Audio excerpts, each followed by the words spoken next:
Good morning, students. My name is Gaurav Khandelwal. Today we are going to study our first chapter of Flamingo, the last lesson. Dear students, this chapter is based on war between France and Prussia. In this war, France was badly defeated. France बुरी तरह हार गया था, due to which order from Berlin is there. Berlin से एक order आया था कि now in the district of Alsace and Lorraine, all the schools will be teaching in German language. Clear? Now, in this story, there are two main characters. First is Little Franz. He is a school going kid, and Mr. M. Hamel. He is the professor of French language. He has been teaching in this school for more than 40 years. पिछले 40 साल से वो लगातार इस school में पढ़ा रहे थे. And now his life is suddenly changed. उनकी लाइफ एकदम से चेंज हो गई है. Why? Because due to that official order ही we have to leave the school the next day. उनको अगले दिन ही स्कूल छोड़कर जाना पड़ेगा. क्लियर?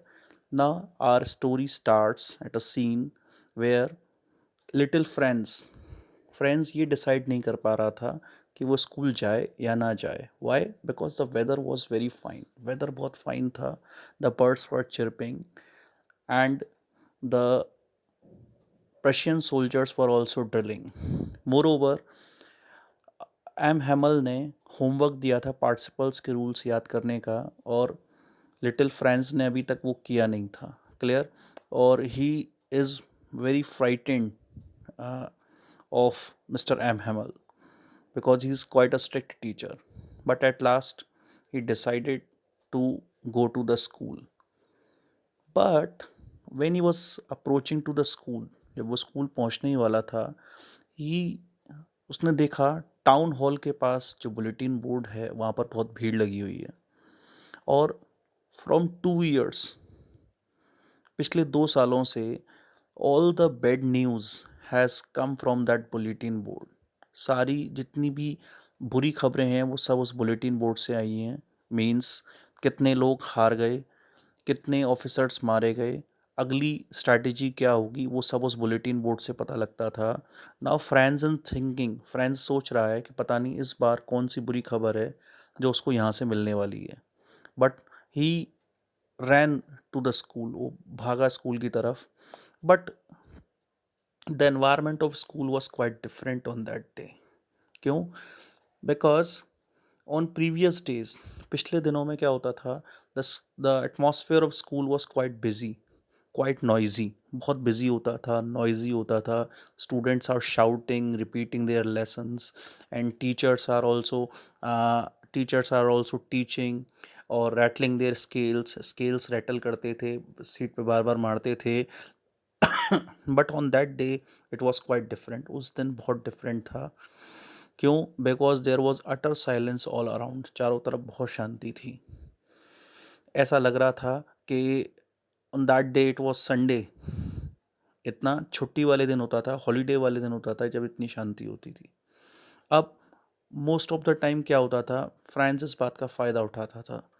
फ़ायदा कैसे उठाता था कि he went to his seat from the back door. वो अपनी सीट पर बैक डोर से जाता था without even notice by the teacher. Teacher notice भी नहीं कर पाता था और फ्रेंड्स वहाँ पहुँच जाता था. Clear? But today he is forced to go from the front door.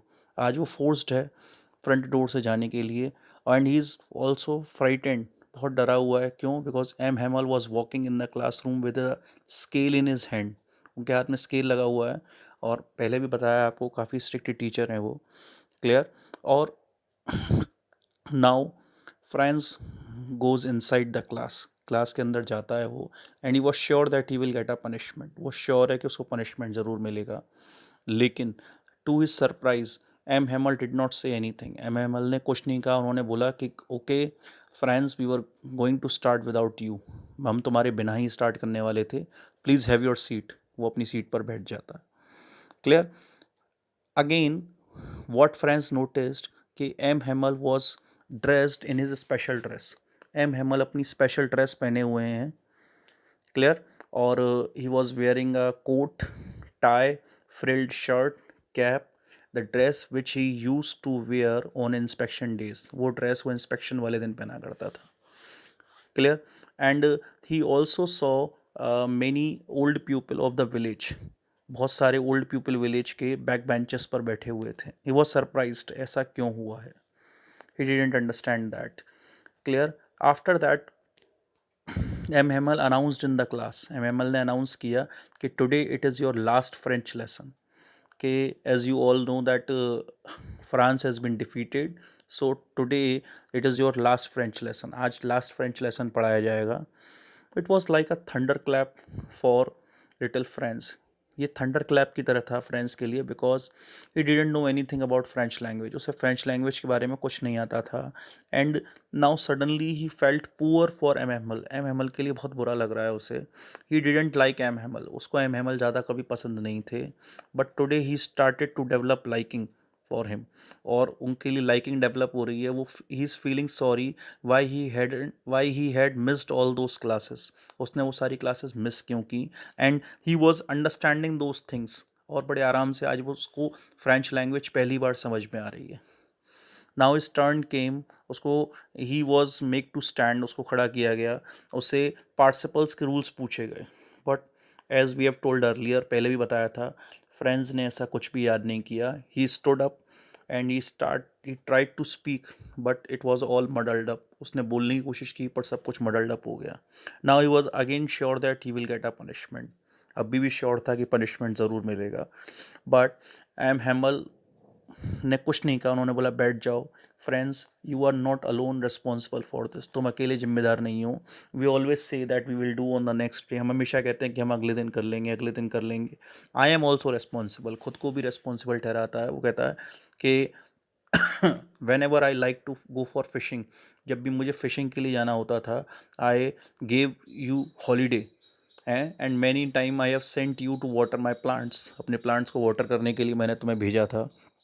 Even your parents are also responsible. तुम लोगों के पेरेंट्स भी रिस्पॉन्सिबल है। Why? Because they want to make you a earning machine.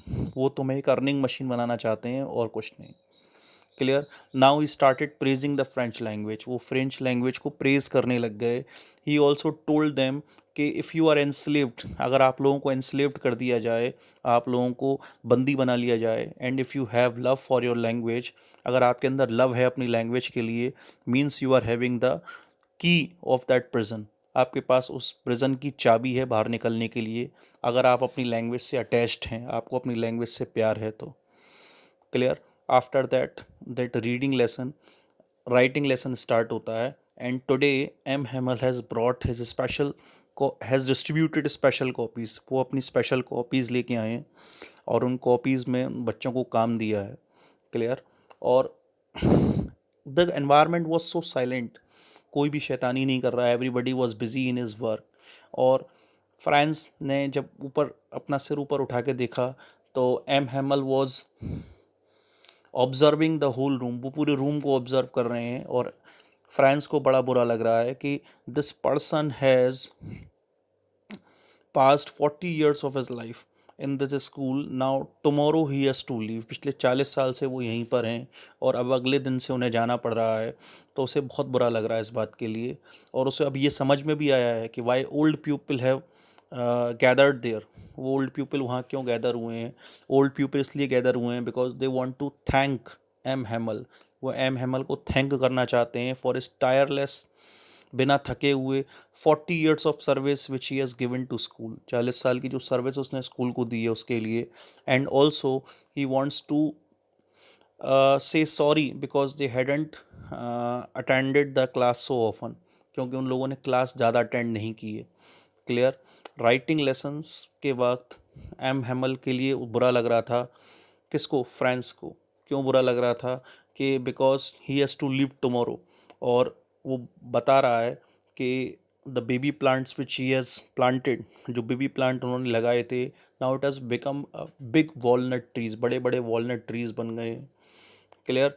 और nothing has changed, but from tomorrow his total life will be changed. अगले दिन उसकी पूरी ज़िंदगी बदलने वाली है. क्लियर. उसके बाद उनका राइटिंग लेसन ख़त्म होता है, रिसाइटिंग लेसन्स करते हैं. M Hamel was speaking, the villagers were also speaking. वो लोग भी बोल रहे हैं, रिपीट कर रहे हैं, but their voice trembled with emotion. उनकी वॉइस ट्रैम्बल कर रही है इमोशंस के साथ, कप कपा रहे हैं, वो इमोशनल ज़्यादा लग रहे हैं. बच्चों को हंसी भी आ रही है, लेकिन वो अपनी हंसी कंट्रोल करे हुए हैं. क्यों? बिकॉज एम हैमल का लास्ट डे है. इसके बाद क्या होता है कि द चर्च क्लॉक स्ट्रक 12. जो चर्च की क्लॉक है उसमें 12 बज गए हैं, और जो पर्शियन सोल्जर्स हैं उन्होंने ट्रम्पेट करना स्टार्ट कर दिया है, उन्होंने ड्रिलिंग कर अंदर आना स्टार्ट कर दिया है. और now it was a signal for them कि अब सब कुछ ख़त्म हो गया है. M Hamel went to the board with a heavy heart. वो बोर्ड के पास गए बहुत दुखी होते हुए, और उन्होंने बड़े बड़े लेटर्स पर लिखा, विवा ला फ्रांस. बच्चों, विवा ला फ्रांस का मतलब होता है लॉन्ग लिव फ्रांस. फ्रांस हमेशा अमर रहे. और with a heavy heart he was standing with in the support of wall, with the support of wall, with a heavy heart, and he say, okay my dear, your last lesson is over. Now what does this chapter teach us? This chapter teaches us the respect, the love which a person has for his language. वो प्यार, वो respect जो एक इंसान के अंदर है अपनी लैंग्वेज के लिए, वही हमें दिखाया गया है एम हैमल के थ्रू. इतनी एडवर्स कंडीशंस में भी, इतनी ख़राब कंडीशंस में भी उसका जो लव है लैंग्वेज के लिए, वो अभी तक रुका नहीं है. क्लियर. फ्रांस के थ्रू कैरेक्टराइज किया गया है. फ्रांस को इनोसेंट बॉय की तरह दिखाया गया है, कैसे वो ऑब्जर्व कर रहा है अपने टीचर की परेशानी को.